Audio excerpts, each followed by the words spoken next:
한판 브리핑 김수민 평론가 나오셨습니다. 어서 오십시오. 네, 반갑습니다. 자, 국민의힘 윤석열 후보의 적폐 수사 발언 논란. 어제 이제 윤석열 후보가 정치 보복 안 할 거다 선 긋는 기자회견 했습니다만 공방 계속되네요. 자, 2차 토론 구도도 반영될 것인가 이런 것도 여러 가지 관전 포인트입니다. 예, 그렇습니다. 오늘 더불어민주당 이낙연 총괄선대위원장은 윤석열 후보 발언에 대해서 민주주의의 성취를 야당 대선 후보가 부정하는 듯한 언동을 하고 있다라고 비판했습니다. 난폭한 검찰주의로는 법치주의의 발전을 이룰 수 없다. 라는 말도 있었고요. 예. 송영길 상임선대위원장은 배우자 김건희 씨의 주가 조작 의혹을 언급하면서 윤 후보 스스로가 적폐다라고 말하기도 했습니다. 예. 한편으로 보수 언론의 윤석열 후보 비판도 눈길을 끌었습니다. 조선일보 같은 경우는 어제도 지지율 오르자 되살아난 윤 후보의 진중치 못한 언행이라는 사설을 실었고 예. 중앙일보는 오늘 사설에서 누가 집권하든 정치 보복의 악순환을 끊어야 한다라고 밝혔고 조선일보도 어제에 이어서 오늘 사설에서도 윤 후보가 문정부 적폐에 대한 수사를 언급한 것은 불필요한 일이었다라고 밝혔습니다. 예. 그리고 한편 국민의힘에서는 청와대 대응에 대한 비판이 잇따랐는데요. 이준석 대표는 문재인 대통령이 윤 후보의 말에 굉장히 강하게 반응했다. 윤 후보는 보복 수사가 아닌 공정과 상식을 키워드로 삼고 있다라고 비판을 했습니다. 예. 김기현 원내대표는 문재인 대통령이 윤 후보를 공개 비판한 것에 대해서 정말 한 번도 경험해보지 못한 불법 선거 개입이고 범죄를 저지르면 법에 따라 처리하는 게 법치주의인데 어떻게 정치 보복인가라고 반문했습니다. 예, 여야 사이에 굉장히 이제 논란이 큰데요. 이제 민주당 의원들 역시 강력하게 반응하고 있습니다. 그래서 민주당 조응천 의원을 저희가 사전에 인터뷰했습니다. 의원님 안녕하세요. 예, 안녕하십니까. 조응천입니다. 예, 자 윤석열 후보의 그 발언 집권하면 문재인 정부의 적폐를 수사하겠다. 의원님께서 좀 많이 비판하셨더군요. 네네. 예, 어떻게 들으신 겁니까? 윤석열 후보가 검찰총장을 중간에서 사직하고 예. 바로 정치에 뛰어들었을 때부터 걱정했던 점이 바로 검찰주의, 수사 만능주의였습니다. 예. 예, 그 모습이 바로 튀어나온 것 아니냐. 국가 기능이란 것이 경제, 외교, 안보, 산업, 교육, 주거, 복지, 보건 분야가 무궁무진하죠. 예. 근데 그런 분야에 대해서는 우리 윤 후보는 사실 좀 함량 미달입니다. 근데 수사 이 분야에 대해서는 역시 전문성이 뛰어나죠. 예. 국정을 수사에 의존하려고 하는 그 윤 후보의 본 모습을 보여주는 수사 만능주의를 보여주는 발언 아니냐. 또 윤 후보가 문재인 정부의 적폐를 수사하겠다. 마치 문재인 정부에는 몸담지 않았던 무관한 것 같은 그런 사람이 아니잖아요. 예. 근데도 무관한 것처럼 그렇게 얘기하는 걸 보고 유체이탈 아니냐 그런 느낌을 받았습니다. 예, 그러니까 문재인 정부의 검찰총장으로서 부적절한 발언이었다 이런 취지의 말씀이신 것 같은데 윤석열 후보 발언도 이렇습니다. 민주당 정권이 검찰을 이용해서 얼마나 많은 범죄를 저질렀나 거기에 상응한 책임을 져야 한다 이런 발언을 했거든요. 윤 후보는 왜 이런 말을 했다고 보십니까? 역시 이해 못하겠습니다. 중앙지검장, 검찰총장을 하면서 문재인 정부 4년 동안 검찰 수사를 쥐락펴락한 사람이 누굽니까? 바로 윤 후보 아닙니까? 예. 누가 윤 후보한테 범죄를 지시라도 했다는 얘기냐? 만약에 그런 게 있으면은 밝히면 될 일입니다. 그리고 다른 사람도 아니고 중앙지검장이나 검찰총장으로서 검찰 이용해가지고 많은 범죄를 저질렀다. 이런 말씀은 정말 굉장히 무책임하다라고 생각을 합니다. 예, 그런데 윤석열 검찰총장 재직 시절에 보면은 그 추미애 전 법무장관 갈등을 빚기도 했고, 조국 전 장관 수사를 진행할 때 여러 가지 상황에서 본인이 또 검찰총장으로서 역할을 못하게 했다 이런 반론도 하지 않습니까? 식물총장 만들었다.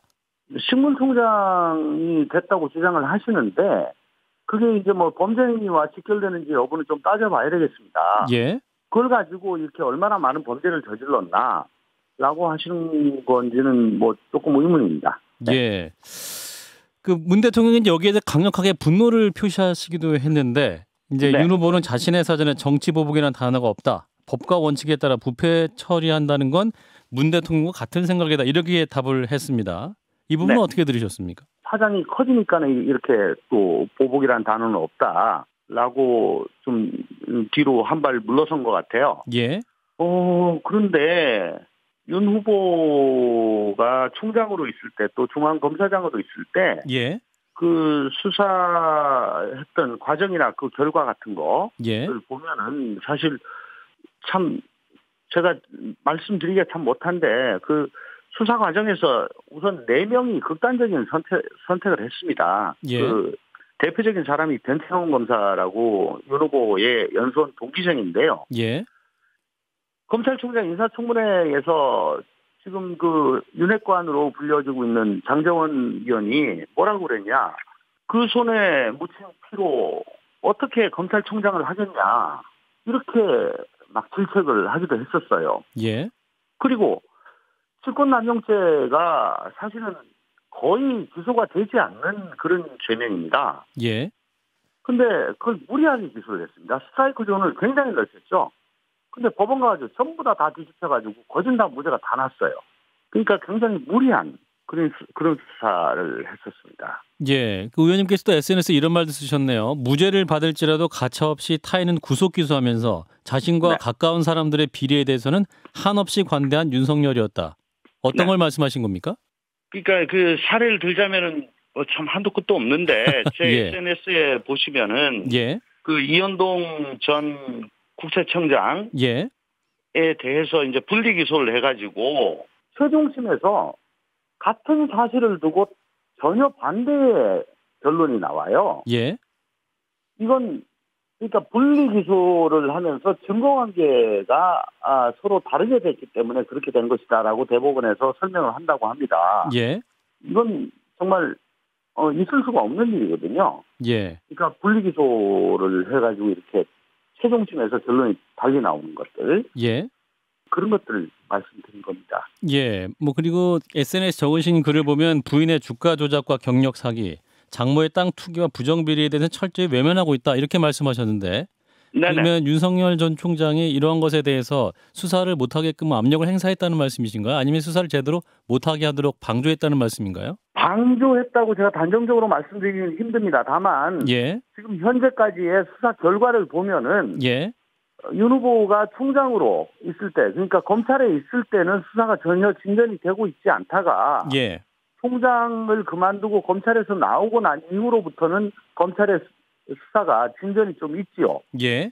그리고 검찰에서 뭐 소환을 했다는데 뭐 불응한다 뭐 이런 점도 좀 있긴 하는데 윤 후보가 총장으로 계실 때 뭐 수사를 못하게 했다 이런 점에 대해서는 아직도 뭐 제대로 밝혀진 게 없기 때문에 제가 단정적으로 뭐라고 말씀드리기가 못합니다. 예. 자, 이런 가운데 문재인 대통령 강력한 분노를 표시했는데 의원님 어떻게 보십니까? 이 국민의힘에서는 선거의 개입이다 이렇게 비판을 하고 있는데요. 현재까지 뭐 대통령께서 하신 말씀이 뭐 선거 개입이라고 보지 않습니다. 대통령으로서는 예. 윤 후보는 자기가 임명한 총장이잖아요. 예. 자기가 임명한 총장이고 또 자기가 한 일일 건데 자기하고는 무관한 일인 것처럼 또 굉장히 뭐 대통령이 받은 것처럼 오만한 마치 대통령을 범죄자, 잠재적 범죄자 취급을 하는 그런 오만한 태도 거기에 대해서 굉장히 분노하시는 거 아니겠느냐 싶은 그런 생각이 듭니다. 예. 그런데 이준석 대표 말은 이제 문재인 정부도 잘못한 일이 있으면 성역이 될 수 없다라는 원칙론을 말했다는 것이고 민주당 이재명 후보 역시 적폐와 불의를 청산하는 건 이게 만약에 정치 보복이라면 그런 것은 맨날 해도 된다 이렇게 말한 적이 있다. 원희룡 본부장이 이제 주장을 하고 있습니다. 이러한 주장은 어떻게 보십니까? 당연히 성역이라는 건 존재할 수가 없습니다. 예. 그렇지만 만약에 이재명 후보가 대선 이후에 윤석열 후보나 국민의힘당의 적폐에 대해 가지고 성역 없이 수사하겠다 이렇게 얘기를 한다면 이준석 대표가 이건 뭐 원칙론을 얘기한 것이다 뭐 이렇게 반응을 했겠나 싶은 생각이 듭니다. 그래서 일각에서는 어떠한 네. 이제 그 대선을 앞두고 네. 지지층 결집을 노린 것이 아니냐라는 의견도 있습니다. 여기에서 어떻게 답하시겠습니까? 윤석열 후보로서는 솔직히 골치 아프게 뭐 경제다 안보다 뭐 이런 거보다 닥치고 정권 교체 뭐 닥치고 문정권 적폐 청산 뭐 이렇게 외쳐가지고 정권 교체 지지표만 긁어 모아가지고 대선에서 이기면 좋겠다 뭐 이런 생각이 있을 겁니다. 예. 그렇기 때문에 저는 솔직히 우리 민주당 쪽에서는 지금 이 이슈에 대해 가지고 너무 반응하는 것도 좋지 않다라는 생각입니다. 예. 왜냐하면은 여기에 너무 반응을 하면은 또 거기에 대한 반작용으로 저쪽에서 정권 교체를 열망하는 쪽에 또 결집이 또 있을 것 같으니까요. 예. 그러니까 저희는 그저 국민만 믿고 민생과 경제를 얘기하고 또 지금 이런 팬데믹 위기 상황에서 우리의 미래를 책임질 유능한 후보가 누군지 그걸 확실하게 차분하게 말씀드린 게 중요하다 그렇게 생각합니다. 대통령이 윤 후보에게 사과를 요구한 부분에 대해서는 윤석열 후보가 사과를 할까요? 아니면 직접 사과를 해야 한다고 보십니까? 글쎄요, 그건 윤 후보의 본인 마음이겠죠. 근데 분명한 것은 만약에 한다면 예. 윤 후보가 사과할 대상은 문재인 대통령이 아니고 국민이라고 생각합니다. 예. 그건 왜냐하면 정치 보복을 공언하는 것을 지켜보면서 충격을 받은 것은 국민이기 때문입니다. 예. 네, 의원님 오늘 말씀 여기까지 듣고요. 나중에 스튜디오 네네. 한번 모시겠습니다. 고맙습니다. 네네. 감사합니다. 네, 민주당 선대위 공동상황실장이시죠. 조응천 의원이었습니다. 예, 윤석열 후보의 적폐수사 발언 논란. 여야 간에 또 굉장히 공방이 있는데 오늘 또 저녁 TV 토론 이슈가 될 것 같습니다. 어떻게 보고 계시는지 진 작가님부터. 민주당에서 지는 선거를 하는 것 같아요. 지금 이 사태에서 눈에 띄는 것은 민주당에서만이 아니라 지금 청와대가 나섰다는 거거든요. 대통령이 나섰고 청와대가 나섰고 그다음에 청와대 출신 의원들까지 나섰단 말이죠. 그러니 그다음에 총리까지 나서고 이런 것들을 보게 되면 이분들이 굉장한 위기의식을 느끼고 있구나. 일단은 선거에 패배할까 두려워하는 그런 것들이 좀 보이고 또 하나는 선거 패배 후에 정권 교체가 됐을 때 자신들이 해왔던 그 적폐청산의 그 칼이 자신들을 향하지 않을까라는 그런 두려움까지도 느껴집니다. 지금 볼 때는 이제 위기의식을 좀 주입하는 거거든요. 그러니까 지지층을 결집하는데 특히 이제 문재인 대통령을 지지하면서 이재명 후보를 지지하지 않는 이런 층들이 좀 있거든요. 예. 거기에 이제 소구하기 위해서 마지막 표를 긁어모으기 위해서 좀 드라이브를 거는 건데 이게 좀 그렇거든요. 이게 문재인 구하기란 말이에요. 이게 좀 비정상적인 거 아닙니까? 민주국가에서 대통령이 국민을 지켜야지. 국민이 대통령을 지켜주는 이상한 문화. 그리고 바로 이제 그런 트라우마, 노무현 트라우마 때문에 사실 이번 정권이 거기에 입각해서 통치를 하다가 이렇게 엉망이 됐는데 그걸 또 다시 재현을 하는 것 같고 그다음에 이제 검찰 독재 프레임을 좀 걸려고 하는 거거든요. 윤석열이 들어오게 되면 이제 검찰 독재가 시작될 거다라는 프레임인데 문제는 뭐냐면은 이 검찰과 상대하는 것은 파워 엘리트들이거든요. 그러니까 국민들은 이쪽이든 저쪽이든 죄진 놈들은 감방 보내야 된다 이런 생각들을 한다는 겁니다. 그리고 사실 서민들 같은 경우에는 검찰을 만날 일이 없거든요. 지금 그 검찰 개혁 때문에 어떻게 됐냐면 경찰의 수사 업무가 늘어나가지고 지금 민원이 며칠씩 늦어지고 있는 거란 말이죠. 오히려 서민들은 그로 인해서 피해를 보고 있다라는 겁니다. 그래서 지금 이런 분위기가 당 정청 전체가 똘똘 뭉쳐가지고 드라이브하는 분위기가 조국 사태를 좀 연상시키거든요. 그래서 아직 왜 이렇게 좀 패닉에 빠졌나 이런 느낌이 들어요. 아직 그렇게 패닉에 빠질 때는 아닌데. 네, 김 소장님. 일단 윤석열 후보가 몽둥이를 들고 청와대 앞에 가서 대문을 때려부시면서 안에 범죄자가 있는 것 같으니까 나오라고 소리를 치고 다니니 안에 사는 사람으로서 그 시끄러우니까 가세요라고 얘기하는 것은 너무 당연한 조처였다고 생각합니다. 오늘 윤석열 후보 매우 공색하게 그래서 구체적으로 어떤 적폐를 청산하실 거냐는 기자의 질문에 대답을 못했죠. 그리고 동시에 김건희 씨가 주식 거래를 했냐는 질문에도 대답을 못하고 그러니까 이제 본인의 범죄에 대해서도 얘기를 못하고 상대방을 범죄자라고 뒤집어 씌워놓긴 했는데 거기에 대해서도 마땅한 논리가 개발되어 있지 않은 상태입니다. 그러다 보니 어제 문재인 대통령과 자기는 같은 생각을 하고 있다 지금 한 발 물러서는 입장을 또 보이기도 하고 있는 상태고요. 아마 이제 취재하는 기자도 이제 법조 출입구가 있으니까 본인이 편한 마음으로 제일 잘할 수 있는 검찰 얘기 나오니까 신나서 아마 이 얘기 저 얘기 하는 과정에서 말실수를 했던 거 지금 많이 후회를 하고 계시는 것 같은데요. 예. 아무리 그랬다고 하더라도 본인의 최측근인 한동훈 검사 일 정말 잘하는 사람이고 아무 데 가서나 잘할 사람이지 난 인사에 개입하지 않겠다라고 말을 하면서 인사에 개입해 놓은 다음에 이제 일을 수습하려니까 잘 안 되는 것 같은데 사과하기는 어려우시겠지만 사과를 할 생각도 없으실 테고 이 문제가 커지질 않길 바라는 것이 윤석열 후보의 마음인 것 같고요. 저는 이번 주말 정도 지나가면 이런 정도하고 정리가 되지 않겠나 생각합니다. 계속 멀어질 겁니다. 왜냐하면 이제 카드가 없거든요. 사실은 분위기가 상당히 좋았는데 김혜경 사태가 터졌고 김혜경 사태라는 게 이게 그 서민들의 감정선을 자극하는 요소들이 굉장히 많거든요. 그것 때문에 지금 지지율이 떨어지니까 마지막 카드로서 이제 독일군이 마지막까지 분더바페를 믿었잖아요. 그것처럼 이걸 지금 꺼내놨기 때문에 민주당에서 이걸 계속 물고 늘어질 것 같은데 이게 또 내로남불이거든요. 생각해 보십시오. 이재명 후보는 뭐라 그랬냐면 그 당시에 적폐청산이 정치보복이라면 그런 정치보복은 나는 얼마든지 하겠다 이렇게 얘기를 했던 분이고 문재인 정권도 공약 1호가 적폐청산이었어요. 그리고 정책 1호도 적폐청산이었고 이걸 위해서 아예 특별위원회까지 만들었던 그런 사람들이란 말이죠. 자기들이 남한테 그렇게 했다라면은 당연히 자기들이 불법을 저지른 게 있으면은 그 떳떳하면 상관없잖아요. 불법을 저지른 거 있다라면 같은 잣대에 자신을 맡길 줄도 알아야 된다는 겁니다. 김 소장님.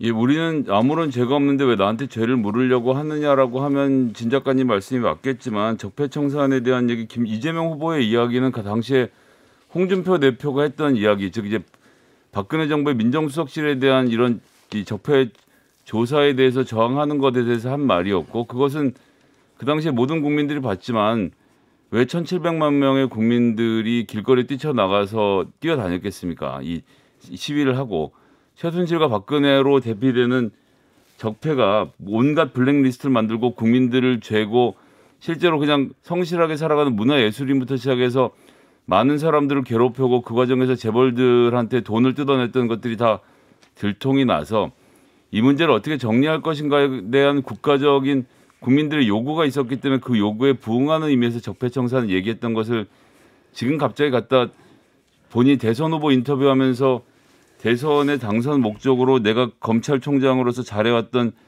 적폐청산을 계속하겠다는 윤석열 후보의 주장과 예전에 맥락에서 얘기했던 이재명 후보의 주장을 등치시키는 건 좀 무리가 있지 않나 생각이 드네요. 박근혜 정권 같은 경우에 이제 최순실의 국정 개입 같은 것들은 굉장히 중요한 사안이고 헌법적 사안이지만 그 밖의 것들, 예를 들어서 말을 사줬느니 뭐 이런 것들이라든지, 그 다음에 또 MB 청산한 거라든지 이런 부분들, 그 다음에 모든 사건들 다 뒤집어 봤잖아요. 마지막에 가지고 수많은 기소들을 했고, 사실 그 기소를 했던 게 누굽니까? 윤석열이고, 그것도 상당히 무리했단 말이죠. 왜냐하면 상당 부분이 다 무죄가 나왔거든요. 이런 식으로 철저하게 적폐청산이라는 걸 드라이브했던 그 정권이라고 한다면은 사실 뭐 저는 그렇게 걸릴 게 크게 없다고 보거든요. 뭐 월성 원전 사건하고 그 다음에 울산시장 선거 개입 사건 정도인데 이게 뭐 대통령이 직접 시켰겠습니까? 그러니까 밑에서 이제 과잉 충성을 하다가 했는데 문제는 뭐냐면 청와대 사람까지는 안 갔다라는 거예요. 그래서 저는 적어도 대통령까지는 아니다 하더라도 이 사태에 대해서 한번 다시 들여다볼 필요가 있는 거죠. 진 작가님께서도 이 한판 승부에서도 말씀하셨던 것 같은데 청와대에 왜 이렇게 기소당한 비서관들이 많느냐는 비판을 하신 적도 있잖아요. 그렇죠. 예. 그러니까 수사가 잘 돼서 기소를 다 한 거예요. 그러니까 수사가 안 된 게 아니라고요. 그래서 필요한 울산 사건도 그렇고 모든 사건에서 윤석열의 검찰이 단 한 번이라도 주저함이 있었거나 기소를 안 한 게 아니고 본인들이 필요한 기소를 다 했는데 기소를 했음에도 불구하고 수사를 제대로 마무리 못 짓고 있는 것은 말씀하신 대로 무리하고 어거지스러운 수사를 했기 때문에 그런 것이지 정권이 눌러서 수사를 못했다라고 하시는 것은 글쎄요, 뭐 얼마 전에 비서관들이 그렇게 많이 기소당한 정부가 정상이냐고 비판하셨던 것이랑 너무 궤가 달라서 좀 의아하네요. 기소가 된 것들을 보게 되면 사소한 것들은 다 기소가 됐거든요. 근데 중요한 건 뭐냐면 그 원전 그다음에 울산시장 선거 개입 같은 굉장히 중대한 사안이란 말이죠. 근데 이것은 올라가다 끊겼고 이번에 재판에서도 나오지 않았습니까? 아니 경찰총장이 경찰이 직접 수사지까지 하는데 무슨 수사를 못해요? 그때 얼마나 거죠. 수사를 방해를 많이 했습니까? 이건 좀 주관적인 말씀이신 것 같네요. 현실 자체를 부정하시는 것 같은데 그러다가 지금 대선 후보가 돼 있어요, 그분이. 그리고 문제는 뭐냐면 이런 거라는 겁니다. 굉장히 중요한 사안이고 이번에 재판에서도 뭐냐면 청와대로부터 그 경찰이 지침을 받았다 그러잖아요. 그런 얘기가 재판 과정에서 나오거든요.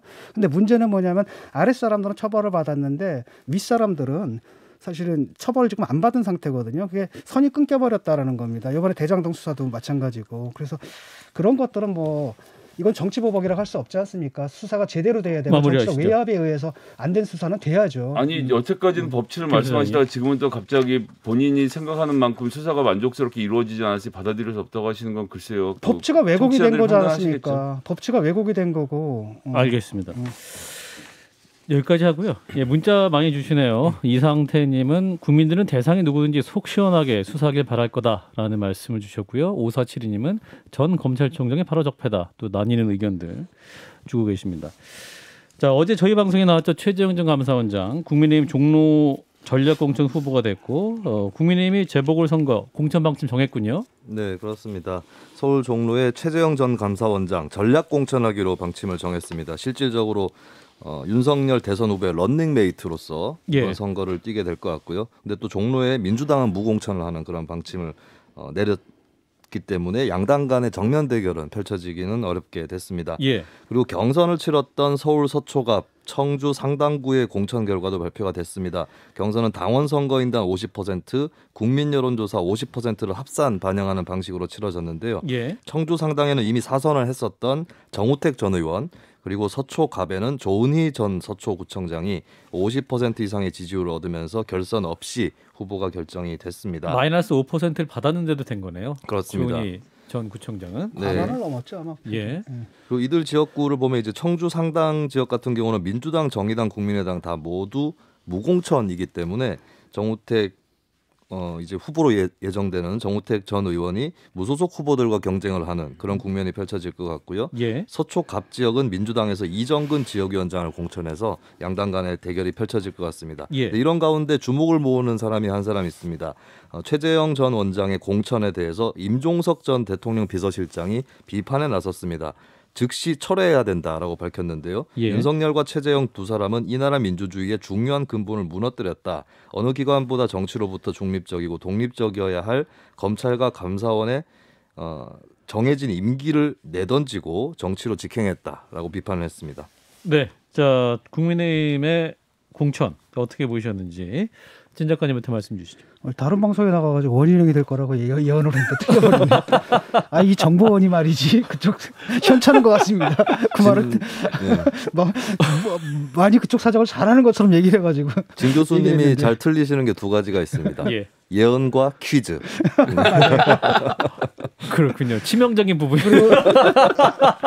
조은희 공천은 잘 됐다고 생각을 합니다. 이분 뭐 보니까 참 뭐 괜찮으신 분인 것 같더라고요. 뭐죠? 예. 여러 가지 면에서. 김 소장님. 일단 서초구 같은 경우는 여성 의원들이 4분에 남성 1분에서 국민의힘이 경선하는 과정을 지켜보면서 부러웠습니다. 저렇게 많은 여성 자원들이 경쟁할 수 있는 구조가 만들어져 있다는 자체에 대해서 좀 박수를 보내드리고 싶고요. 예. 뭐 그렇게 승부를 하시면 되겠다 생각이 들고요. 제가 좀 개인적으로 아쉬웠던 것은 청주 상당에 정의당이 무공천하게 된 것.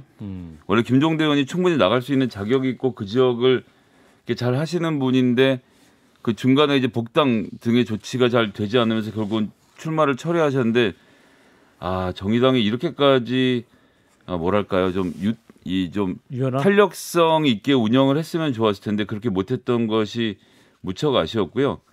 최정 전 감사원장이라고 해야 되겠죠. 최정 전 감사원장님 같은 경우는 어제 와서 말씀 쭉 들어보니까 노영민 실장이 그 전날 전화로 화냈던 내용들이 상당히 맞는 얘기였던 게 확인됐어요. 그러니까 감사원장으로서 얻었던 업무상 비밀 중에서 정말 이 정부에서 잘못한 게 있다라면 폭로를 할 필요가 있지만 본인의 정치적 유불리에 의해서 지금 말씀을 좀 하셨던 것으로 생각이 되는데 그런 의미에서 이제 임종석 전 비서실장이 하는 이 비판이 부분적으로 맞다고 생각을 해서 뭐 이미 정치를 시작하신 입장이라고 하더라도 감사원장으로서 본인의 품인 좀 지키는 정치를 해주셨으면 좋겠습니다. 예. 임종석 씨가 사실은 이게 본인이 원래 그 지역에 나오려고 전세까지 얻었다가 포기하지 않았습니까? 아마 뭐 어떤 이유인지 모르겠지만은. 네. 근데 그 발언을 보게 되면 이분들이 뭐 임기를 못 채웠다는데 임기를 못 채우게 한 분들이 누굽니까? 본인들이거든요. 그래서 제가 뭐라고 얘기했습니까? 그 당시에 이미 이 사람들 정치판으로 내몰지 마라. 그냥 검찰총장 그리고 감사원장으로서 직을 할 수 있게 좀 내버려둬라라고 얘기를 했는데 그때 그 말을 안 들은 사람들이 자기들인데 이제 와서 비난한다는 건 좀 이해가 안 가요. 네, 여기서 마무리하고요. 2018년 충남 태안화력발전소 근무 중 사고로 숨진 고 김용균 씨. 이 사업장 원청업체인 한국서부발전 김병숙 전 대표가 어제 무죄 판결을 받으면서 또 시민사회단체 반발이 거센 상황이네요. 네, 고 김용균 씨 사망 사건은 중대재해처벌법 제정의 계기가 됐던 사건이죠. 그렇죠. 다만 이 법은 지난 1월 27일부터 시행이 되기 때문에 소급 적용이 불가능해서 이 사건에는 적용이 되지 않았습니다. 예. 그래서 김병숙 전 대표 같은 경우는 업무상 과실치사와 산업안전보건법 위반 혐의로 기소가 됐는데 대전지법의 판결 내용은 업무상 주의 의무를 위반했다고 보기 어렵고 고의로 방호 조치를 이행하지 않았다고 볼 수도 없다라는 판단이었습니다. 예. 그래서 무죄 판결이 떨어졌는데 하청업체인 한국발전기술의 대표는 징역 1년 6개월에 집행유예 2년 그리고 다른 관계자 12명도 대부분 집행유예나 벌금형 이렇게 받게 됐습니다. 김용균 재단 측은 김 대표의 무죄 판결에 대해서 즉각 항소를 검찰에 촉구를 했고요. 민주노총 측에서 반박을 했는데 판결에 대해서 반박을 했습니다. 김병숙 전 대표가 취임 후 10달 동안 발전소의 대표적인 위험 설비인 컨베이어 벨트의 위험성을 몰랐다는 것은 말도 되지 않는다. 재판이 거듭되고 선고가 가까워질수록 회사 책임자들은 김용균이 시키지도 않은 일을 스스로 하다가 죽었다는 등 모든 책임을 고인에게 떠넘겼다라고 밝혔습니다. 네. 자, 짧게 논평 듣겠습니다. 30초씩 진 작가님부터. 안타깝습니다. 이거 위험을 왜 좋아하는 거 아닙니까? 코스트 다운을 하기 위해서 그 노동자들의 생명을 담보로 잡는 건데 예. 이게 이제 법률에서 말하는 정의하고 그 다음에 우리가 갖고 있는 자연적인 정의 감각은 이제 괴리가 좀 있는 것 같아요. 그걸 미국에서 법이 만들어지긴 했는데 어떻게 너무 늦었죠 이 법이. 예. 네, 김 소장님. 자, 이제 비정규직에 정규직화를 한다고 문재인 정부가 말을 했지만 실질적으로 추진이 잘 되지는 않았던 것은 비정규직을 정규직으로 한다고 되는 일이 아니었거든요. 근데 비정규직으로 두고 하청으로 두니까 굉장히 편하게 사람들이 본청이 빠져나오는 이런 모습들 때문에 이런 것이기 때문에 제도를 고쳐서 비정규직은 하청을 해도 결국 사업주가 처벌받는다는 법을 바꿔야 됩니다. 이거 지금 이 판사의 잘못이 아니라 국회의 게으름이라고 말씀드리겠습니다. 네, 또 정치로서 해결할 부분도 많아 보인다라는 지적까지 듣겠습니다. 김수민 평론가였습니다. 고맙습니다. 네, 감사합니다.